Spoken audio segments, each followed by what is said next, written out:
What is up, guys? Bobgar here, and it is wrap-up time for 10 Tickets Modern White-Blue Polymorph. This deck was a lot of fun to play. I actually enjoyed it a lot. I was a little sad that I screwed up my first set of recordings so that I had to play an extra 4. I had already pushed one out with bad audio, and so I just left it in. Our overall record out of all 9 of those games was 6-3. I technically played one more game where I got disconnected partway through, and we did technically win that game. It's just I got disconnected partway through. We won game 1. Game 2 was very grindy. It looked like we might win, but it wasn't clear. We also very well might have lost it. I lost connection for like 8.5 minutes, got back on, and my opponent hadn't quit, but they did just let themselves time out after that. So unfortunate. We probably would have won that one, but I'm not sure. So 6-3 was our overall record. I think that's actually super good for the deck. I was super impressed. I guess that also does include that Bogle's game where they quit after the first game, which was a little annoying, but whatever.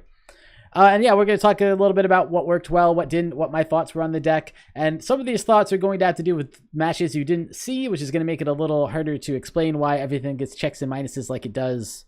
But I'm gonna jump into it and start talking about it. So the losers, the worst cards in the deck, Gather the Townsfolk got next just because I didn't feel like it was as good as the other token generators in the deck. The flying was super relevant a couple times. You know, even Midnight Haunting almost could have gotten a check just for the blowout it gave me against Affinity, where I traded my Midnight Haunting for 2 Signal Pests. That basically won me that Affinity game probably. Other X, Mana Leak, it wasn't bad. As a commenter pointed out on the very first video that I posted with the deck tech, it probably would have made more sense to go down the Mana Leaks and up Spell Pierces just because of really more than anything curve consideration and the ability to fight over polymorphs at 5 mana. But I didn't, so that's what I had in the deck. And I still thought it was actually pretty good. Most of these X's are not super hard X's. They're just like, I think these were the weakest pieces. And the final X is Polymorph itself. The vast majority of games we won, you don't see this as much in the ones I posted, because I think I did win quite a few of the games in the ones I posted with Polymorph. But in the games I didn't post, I think almost all of them were won with the token strategy. And I got into some matchups where I was just like, the Polymorph package is just never going to work. They just have too much single target removal. You know, they're playing Grixis Death Shadow and they just have like Terminate, Lightning Bolt, Fatal Push, everything. And yeah, it just didn't make a lot of sense to keep in that package. And I think right now it's really hard because I think removal is very strong in Modern, especially with Fatal Push coming up. It makes this kind of deck a lot harder to play if you don't have tools to fight over it. Putting in Spell Pierce's mainboard might help that quite a bit, but it also is totally viable to just swap out the combo. But one of the things that made the deck really powerful was also that the combo was an instant win our opponents often didn't see coming, because they often had to spend their whole turn fighting against our play fair tokens deck, which did very, very well. Like, we went, like I said, 6-3 out of our 9 matches, and the vast majority of those were just wins with tokens and Myth Realized. And a lot of times, even if they wanted to use a kill spell to kill our polymorph target in response to polymorph, they basically had already been forced to use those kill spells on things like Myth Realized, which just got out of hand really quick in this deck. I was actually pretty impressed with Myth Realized. And so that brings us to the pluses, the check marks. Spectral Possession is the first one. Just 3 mana for 3 tokens is really, really good. I was a little slow in the deck, like I warned it would be. We don't have great mana fixing. We don't have fetches and shocks, so we can't just guarantee turn 3 white. So a lot of times it was turn 4 3 flyers. But the fact that they're flying also just gives them so much value. And if you have to wait till turn 4, it's not that big a deal. So Spectral Possession is my first check mark. It was pretty close between that and like Midnight Haunting.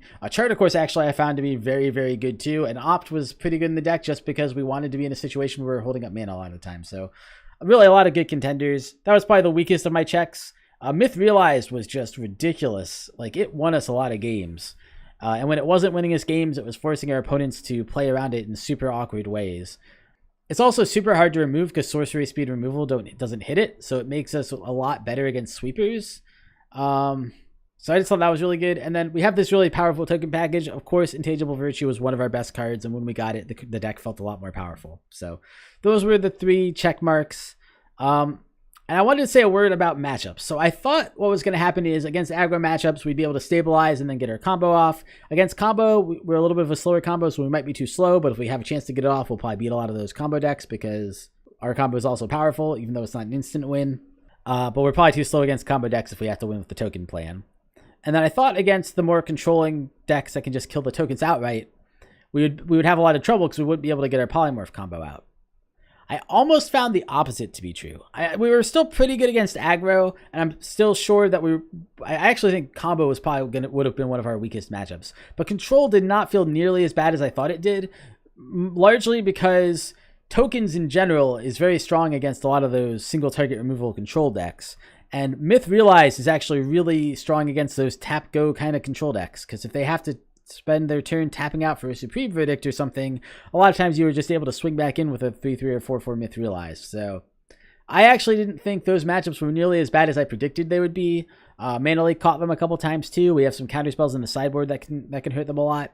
And if we stick a Myth Realized early, it's a little hard for our opponent to get out from under that. And if we can just hold up Mana Leaks or play down creatures at instant speed, being able to play creatures at instant speed is another big one. It's like, oh, they Supreme Verdict, we have a Intangible Virtue down already, and we raise the alarm end of their turn. Now we have 4 damage on the board. Like, made things a little tricky for them. So I didn't think that matchup was nearly as bad as I thought. And yeah, it had pretty fair matchups across the board. I mean, as represented with how well we did. And so that's mostly what I wanted to talk about the deck. And then I wanted to talk about some upgrade potential. And this isn't a real deck in Modern in the sense that, I mean, it's been around since the beginning of Modern. It's been kind of a known deck since the beginning of Modern, but it's never been top tier and done really well. It's not like I can look up a list and just post it here. But these are the thoughts on the things that I would probably change about the deck. So first off, I think Path to Exile is worth putting in, probably in the main board. The deck needs a little bit of removal. It definitely can get into a position where it loses against your opponent's deck where it just can't interact with it that well. So certainly things like Path to Exile would help that. The land base is a little wonky. The mana requirements aren't super strict other than Spectral Possession, so mostly it wasn't a super big deal. Like, we really only need 1 blue at any given point in time usually. Most of our spells you can do with 1 white at any point in time. So it's not like it's terrible, but it would help our mana base a lot in terms of ensuring that we can get the lands we need when we need them. And it also would help a lot in letting us splash. So we'd probably be able to splash Lingering Souls, and Lingering Souls is just better than a lot of the token makers we were running. So I think that is a worthwhile thing to do. Run fetch lands and also run Lingering Souls. And we could run a few other black cards if we wanted to. We could go full Esper. Maybe blue is just our splash. Maybe all we run is like Polymorph in blue. And then we could go up things like Inquisition or Fatal Push if we want more interaction. We could go up Bitter Blossom if we just want a really good token maker. Things like that I could see working out for the deck. I don't know if they're strict upgrades, but they're different interesting ways to take the deck, and they might work out. I'm not sure if they're better or worse without testing. And then the other big thing we're missing is the sideboard. We were running very low budget sideboard. I think the cost of the sideboard overall was like less than $1 on Magic Online and probably a few dollars in paper, but still not very much. And so obviously one of the best sideboard cards in a combo deck is Leyline of Sanctity, which is in white, which is one of our colors, and we just couldn't run it. That would really keep the Inquisitions from getting us and things like that, so that if we want, where Inquisition can't hit Polymorph, but Thoughtseize can. So can what's the other one that's used now? Collective Brutality. So it would have helped slow down our opponents a little bit and potentially protected our combo enough to go off on that plan. And then also, against things like Affinity, we don't really care about being able to use our artifacts abilities. Unless we put in Lingering Souls, we don't really care about the graveyard. So we could have run Rest in Peace and Stony Silence, those kind of things. But yeah, that's the deck for the week. I had a lot of fun playing it. Like, I had to do 4 more matches, and I didn't really mind doing 4 more matches. It was actually pretty fun. I like the deck a lot. It's something that I would totally suggest if you want to run like a rogue deck at Friday Night Magic. I think it'll work pretty well. You'll probably take a couple, not only games off people, probably a couple matches off people. It's not top tier. It's never going to be top tier. I don't think it matters how you upgrade it.